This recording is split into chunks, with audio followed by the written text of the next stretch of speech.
you give me permission to video you and post this in my YouTube? What is your name and how young are you? Althea Nicole Variantas. How old are you, Althea? 18 years old. 18. And you studied what course? Nursing. Nursing. Okay. Do you have plan to work abroad in the future? Maybe after if pohon makapasar sa bar exam. Okay. Do you have any specific country? UK. UK. Okay. UK. Why UK? Sa kuan karon atino kay naman jud dito akong tito nya ganahan ko ba kay akong igagaw adto mo settle pod after Okay. siya makahuman sa nursing so musunod na lang po. So your relatives are already there. Okay. That's good. Okay. So, are you single or are you in a relationship? Situationship. Situationship. Okay. It's like anyway. Yeah. Okay. If ever you're working, would you share your money if ever you have a partner? Depende if kanang kuan if ang ako apong partner kay dili gali kuan pod dili pod siya kana ganing bad attitude ing ana if deserving sa niya ba nga kanang kuan nga ma-share na ko ang akong income kay lisod man sa gid te if kanang ako aratanan then siya kuan kanang wala ra ing ana ba. Okay. So if he's deserving to share, if he's deserving that he can also have your money. So it depends on the attitude. So if ever you love the person, but he is lazy, would you settle for that? No te. No. No. Even you love the person? Dili jud te. Lisod gyud. Okay. Before you agree into our relationship, would you let him know what is your limitation and boundaries in our relationship? Okay. May I know what is your boundaries and limitation of our relationship? Kanang kuan dapat nga Apo yung translate mo Okay. kanang kuan ate dapat kay ba siya mo respeto gali nako. He should know how to respect you. Nya kana sang musunod sa siya sa among mga sabot ing ana niya dapat kanang ug unsay among gisabutan dapat iyang kanon iyang i-respect gani then if unsay naanak ko ug unsay naa niya dapat mag-share ming duha Okay. para You should- fair ba. Okay. You should share everything and whatever you two both decide, you should follow. Okay. So in our relationship, who should decide? You or him or both? Both ate para Both. fair. Both, so it will be fair. So if ever he will decide something and you don't like it, would you disagree or would you follow his decision? Kuan for me tino kay dapat amo sa nang storyaan gani para ma-explain na mong duha if nganong mao na iyang na-decide Yeah. kay para kuno na mo masabtan na mo nganong ing ana. Okay, so you should talk first to what is the reason why you decide this. Okay. So I need to translate. Okay. Okay.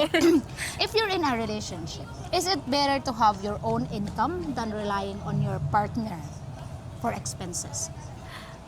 Own income. So you want to have your own income. So what if he will say to you, I don't want you to work?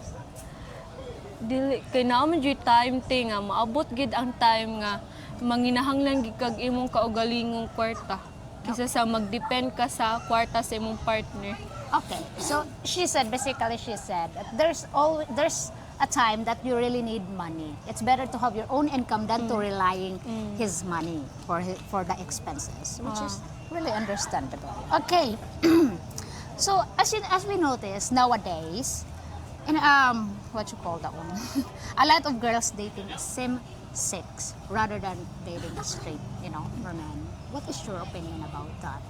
For me ate dili ko against man You're not if against, same well, sex pero kay ba mo gid sila sa kuan sa dili sa atong country Yeah, gani yeah, kay ba yeah. gid sila nga dili gid pwede sa ato abi karon dili pwede nga mag-marry ang same sex. It's not yet the same in the Western world that you can marry your same-sex partner. So the judgment is still there. Okay. Is it better choose to date a foreigner than a Filipino? It depends if asa makuan mo heart. It depends on where your heart goes. Okay.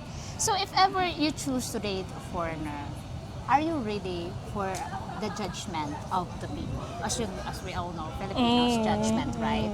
Are you ready for that? Ready ko te if kuan gid nako if love gid If you nako love. if If you love love. gid nako mo kuan ko mo face ko sa mga criticism sa mga tao, sa judgment sa mga tao. Okay. Okay.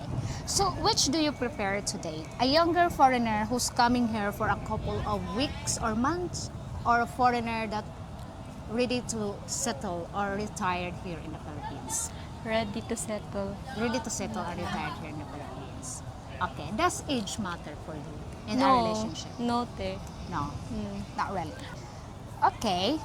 As a lot of foreigners choosing Filipinas, they said Filipinas only love and follow money to foreigner. Is it true? And what is your opinion with that?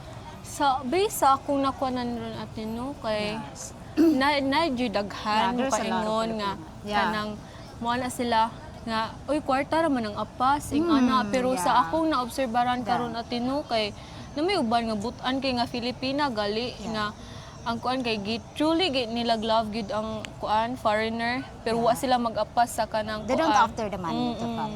There's some Filipinas also. There are not all, but some of Some them only after one after the money. And most of them also, most Filipinas also that loves foreigner truly. Yeah. Okay. In your opinion, do you think foreigner are savior of those Filipinas who are living in poverty or a single mom? No. No. May I know why? Cause sa akong naibuan kita mga Filipina hardworking Yeah. beta. Yes, the Filipinas are hard. Hardworking ta then sa akong naibuan tino dili man tanan nga mag-depend gid sa foreigner nga ilang na partner Yeah, that is true. Not all Filipinas depend on the foreigner. Depende ra gid na sa mga judgment sa tao kung sila nakitaan kay abi na mag naka-partner og foreigner. Yes. Mukuan na sila nga. That is the judgment of the Philippines. Yeah. Because if they say someone is dating a foreigner, their mindset is like, okay, Nga. there he is, a savior. They call that Salvador del Mundo, right? Savior of her world.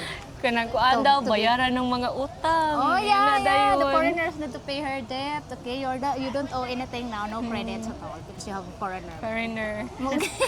Why? I often wonder why Filipino mindset is like that. Kay judgmental man. Pero dili Filipinos are tanan. judgmental. Not all. Pero sa karon gid nga kuan most nowadays and mostly mostly judgmental. If they say someone maka-observe sa dating. giga Yes, mostly. that is true. You can observe it. You can observe most of them are like, oh yeah, here she is. Bingo. Bingo. Jackpot, right? Well, thank you so Jackpot. much. Yeah, thank you so much for your time and answering all my questions. I really appreciate your time. And guys, if you have any questions, please feel free to ask. If you have any comment, please comment down below. And thank you for watching. And I'll stay here in my next video. Bye.